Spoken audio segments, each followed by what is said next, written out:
வணக்கம் நண்பர்களே. தமிழ்நாடு பாலிடிக்ஸில் முக்கியமான ஒரு டாப்பிக்கை இந்த பதிவில் பார்க்க போகிறோம். என்ன டாபிக் அப்படின்னா, சவுக்கு மீடியா அப்படிங்கிற ஒரு சேனலை கண்டிப்பாக கேள்விப்பட்டிருப்பீங்க. சவுக்கு சங்கர் இருக்கார் பார்த்தீங்களா, அவர் புதிதாக தொடங்கிய அந்த மீடியா தான் சவுக்கு மீடியா. சில பேர் சமூக வலைதளத்தில் சவுக்கு சங்கர் அவர்கள் மீது என்ன விமர்சனத்தை முன்வைக்கிறாங்கன்னா, திமுக ஆட்சிக்கு வருவதற்கு முன்னாடி திமுகவுக்கு ஆதரவான கருத்துக்களை சவுக்கு சங்கர் வெளியிட்டு இருந்தார். திமுக ஆட்சிக்கு வந்த பிறகு பார்த்தீங்க அப்படின்னா திமுகவுக்கு எதிரான கருத்துக்களை அவர் ஷேர் பண்ணிக்கிட்டு இருக்காரு. அப்போ சவுக்கு சங்கர் அவர்களுக்கும் அதிமுகவுக்கும் ஏதோ ஒரு தொடர்பு இருக்கிற மாதிரி இருக்கு. அதிமுகவுடைய மாநாடு மதுரையில் நடந்துச்சு பார்த்தீங்களா, அந்த மாநாட்டில் கூட சவுக்கு சங்கர் அவர்கள் இருந்தார் அப்படின்னு சொல்லிட்டு சோசியல் மீடியாவில் சில விவாதங்கள் நடந்துருக்கு. அந்த விவாதங்களை ஒரு பக்கம் வச்சுக்கலாம். இப்போ சவுக்கு மீடியா என்ன கேள்வி எழுப்பியிருக்காங்கன்னா, சோசியல் மீடியாவில் 2023 மக்களுடைய செல்வாக்கை அதிகமாக பெற்ற கட்சி எது அப்படின்னு சொல்லிட்டு கேள்வி எழுப்பியிருக்காங்க. 4 ஆப்ஷன் கொடுத்துருக்காங்க. ஃபர்ஸ்ட் ஆப்ஷன் ஆளும் கட்சியாக இருக்கக்கூடிய திமுக, ரெண்டாவது ஆப்ஷனு சட்டமன்றத்தில் எதிர்கட்சியாக இருக்கக்கூடிய அதிமுக. ஏன்னா சட்டமன்றத்தில் எதிர்கட்சியாக அதிமுக இருக்கு, மக்கள் மன்றத்தில் எதிர்கட்சியாக பாஜக இருக்கு அப்படிங்கிற விவாதம் சோசியல் மீடியாவில் நடந்துருக்கு. அதனால சட்டமன்றத்தில் பிரதான எதிர்கட்சியாக இருக்கக்கூடிய அதிமுகவை செகண்ட் ஆப்ஷனில் கொடுத்துருக்காங்க. மூணாவது ஆப்ஷனில் பாஜக, நாலாவது ஆப்ஷனில் காங்கிரஸ். சில நாட்களுக்கு முன்னாடி அதிமுக காங்கிரஸுக்கான கூட்டணி கதவு திறந்தே உள்ளது அப்படின்னு அதிமுக அறிவிச்சாங்க. காங்கிரஸ் என்ன சொன்னாங்க அப்படின்னா, அதாவது திறந்த வீட்டில் நுழையக்கூடிய கட்சி காங்கிரஸ் கிடையாது அப்படின்னு சொல்லிட்டு KS அழகிரி அவர்கள் குறிப்பிட்டார். அந்த காங்கிரஸ் கட்சியை நாலாவது ஆப்ஷனாக கொடுத்துருக்காங்க. மொத்தம் எத்தனை பேர் ஓட்டு போட்டிருக்காங்கன்னா 13,524 பேர் ஓட்டு போட்டிருக்காங்க. அதில் திமுக இந்த 2023 மக்களுடைய செல்வாக்கை அதிகமாக பெற்ற கட்சி திமுக அப்படின்னு 15% பேர் சொல்லியிருக்காங்க. அதிமுக அப்படின்னு 38% பேர் சொல்லியிருக்காங்க. பாஜக அப்படின்னு 44% பேர் சொல்லியிருக்காங்க. காங்கிரஸ் அப்படின்னு 3% பேர் சொல்லியிருக்காங்க. அப்போ இந்த போலில் யார் ஜெயிச்சிருக்கிறது அப்படின்னா பாஜக ஜெயிச்சிருக்காங்க. அப்போ 2023 மக்களுடைய செல்வாக்கை அதிகமாக பெற்ற கட்சி பாஜக தானா அப்படிங்கிற விவாதங்கள் சமூக வலைதளத்தில் நடந்துருக்கு. என்னையை பொறுத்த வரைக்கும் தமிழ்நாடு பாலிடிக்ஸில் நிச்சயமாக பிஜேபியை சொல்லுவேன். 2022 டிசம்பர் மாதத்தையும் 2023 டிசம்பர் மாதத்தையும் நீங்கள் கம்பேர் பண்ணீங்க அப்படின்னாலே மிகப்பெரிய ஒரு growth தமிழக பாஜகவுக்கு இருக்குது அப்படிங்கிறது யதார்த்தமான உண்மை. அண்ணாமலையுடைய பாத யாத்திரை கிட்டத்தட்ட 100க்கும் அதிகமான தொகுதிகளில் அண்ணாமலை பாத யாத்திரையை மேற்கொண்டிருக்காரு. அந்த பாத யாத்திரை காரணமாக தமிழக பாஜகவுக்கு நல்ல ஒரு வரவேற்பை நம்ம பார்க்க முடியுது.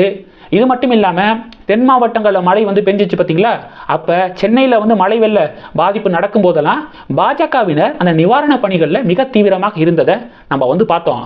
ஸோ இதன் அடிப்படையில் பாஜகவுக்கு நல்ல ஒரு செல்வாக்கு கூடியிருக்கு அப்படிங்கிறது ஃபேக்ட். பாஜகவுக்கு 44% வாக்கு வங்கியா அப்படின்னு தவறாக நினைக்க வேண்டாம். இது 2023 நல்ல ஒரு செல்வாக்கை பெற்ற கட்சி அப்படிங்கிற இந்த ஒரு சர்வே தான். இதில் பாஜகவுக்கு இந்த அளவுக்கு பெர்சன்டேஜ் கிடைப்பதற்கான இன்னொரு மிக முக்கியமான காரணம் என்னன்னா, மத்திய அரசாங்கத்துக்கிட்ட முடிஞ்ச அளவு பேசி தமிழ்நாட்டுக்கு சில சிறப்பான விஷயங்களை கொண்டு வருவதற்கு அண்ணாமலை முக்கியமான காரணமாக இருக்காரு அப்படிங்கிறது ஃபேக்ட். இப்போ கூட அம்பத்தூர் தொழிற்பேட்டை மழை வெள்ள பாதிப்பு காரணமாக மிகப்பெரிய அளவில் பாதிக்கப்பட்டிருக்கு. 2 மாதம் அந்த அம்பத்தூர் தொழிற்பேட்டையே கம்ப்ளீட்டாக மூடக்கூடிய ஒரு சூழல் உருவாயிருக்கு. அண்ணாமலை என்ன பண்ணுறாருன்னா, அந்த தொழிற்பேட்டையில் இருக்கக்கூடிய முக்கியமான அந்த நிர்வாகிகள் இருக்காங்க பார்த்தீங்களா, அவங்கள டெல்லிக்கு கூட்டிகிட்டு போய் MSME மினிஸ்டரை சந்திக்க வைக்கிறாரு, மத்திய ரயில்வே மினிஸ்டரை சந்திக்க வைக்கிறாரு, மத்திய நிதியமைச்சரை சந்திக்க வைக்கிறாரு. இதெல்லாம் ஆக்கப்பூர்வமான நடவடிக்கை. ஏன்னா சென்னையுடைய தொழில் மையம் அப்படின்னா அம்பத்தூர் தொழிற்பேட்டையை கண்டிப்பாக சொல்லலாம். 5 லட்சம் பேர் அங்கே வேலை பார்த்துக்கு இருக்காங்க. அப்போ அதுக்கு ஒரு ப்ராப்ளம் வரும்போது மத்தியில் பாஜகவுடைய ஆட்சி நடக்குது. அந்த பாஜக கட்சியுடைய ஒரு மாநில பிரசிடென்ட் அப்படிங்கிற முறையில் அவரால் என்னென்ன பண்ண முடியுமோ அதை திறம்பட செஞ்சுட்டு இருக்காரு. இதுதான் தமிழ்நாட்டில் பாஜகவுடைய வளர்ச்சிக்கு இன்னொரு மிக முக்கியமான காரணமாக பார்க்குறேன்.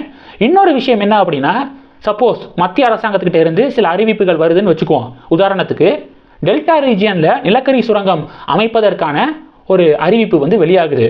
இதை உடனே அண்ணாமலை என்ன பண்ணுறாருன்னா, மத்திய நிலக்கரி துறை அமைச்சர் இருக்கார் பார்த்தீங்களா, சுரங்கத்துறை அமைச்சர், அவர்கிட்ட இந்த விவகாரத்தை கொண்டு போய் பாதுகாக்கப்பட்ட வேளாண் மண்டலம் ரீஜியனில் இந்த அறிவிப்பு வந்திருக்கு, அதனால உடனடியாக இந்த அறிவிப்பை வாபஸ் வாங்கணும் அப்படின்னு அண்ணாமலை ஒரு கோரிக்கையை முன்வைக்கிறாரு.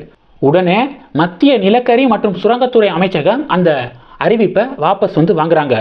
அதாவது FSSAI என்ன பண்ணுறாங்க அப்படின்னா, அதாவது இனிமேல் தயிரை தாக்கி அப்படின்னு சொல்லணும் அப்படிங்கிற மாதிரி ஒரு அறிவிப்பை வெளியிடும்போது அது தேவையில்லாத ஒன்று அப்படின்னு சொல்லிட்டு பேசுகிறாரு. பேசி அந்த முடிவுலேருந்து திரும்ப பெற வைக்கிறாரு. இது மாதிரி ஒரு மாநிலத்தில் பாஜகவுடைய தலைவராக அவருடைய அதிகாரத்துக்கு உட்பட்டு என்னென்னலாம் பண்ண முடியுமோ அந்த விஷயங்கள் எல்லாத்தையும் திறம்பட பார்த்துக்கிருக்காரு. அப்படிங்கிறதுனால தான் தமிழ்நாட்டில் பாஜகவுக்கு இந்த அளவுக்கு ஒரு வளர்ச்சியை நம்ம பார்த்துக்கிருக்கோம். இப்போ கூட தென் மாவட்டங்களில் மழை, சென்னை மலையில் அதிகமாக அங்கே இருக்கக்கூடிய மக்களோட டைம் ஸ்பெண்ட் பண்ண அரசியல் தலைவர் யார் அப்படின்னா அண்ணாமலையை கண்டிப்பாக சொல்லலாம்.